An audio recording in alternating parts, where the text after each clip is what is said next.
जोगाण मंत्री बड़ घोषणा नुआ वर्ष योग्य हिताधिकारी मानक मिल नुआ राशन कार्ड। राशन कार्ड आवेदनकारी बड़ खबर।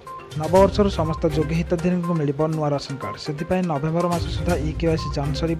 आवेदनकारी मध्य 16 लाख अधिक अयोग्य हिताधिकारी चिन्हट कर जोगाण मंत्री कृष्णचंद्र पात्र सूचना देते। EKYC पंजीकरण सरिया पर खाउटी नुआ राशन कार्ड बंटाज। पाखापाखि 3.5 कोटी लोक EKYC पंजीकरण हो। यह प्रक्रिया सरिया पर जांच कर अयोग्य कार्डधारी को हटाଯିब। केवल योग्य खाउटी को बछा से नुआ राशन कार्ड मिल।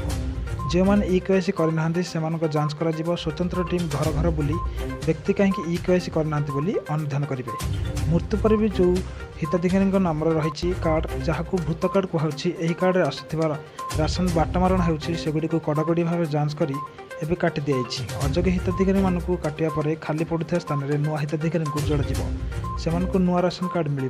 प्रति कार्ड में जोड़ा परिवार समस्त सदस्य आधारयुक्त EKYC कर जहाँ जोगाण प्रक्रिया को स्वच्छ कर सूचना देते जोगाण मंत्री कृष्णचंद्र पात्र।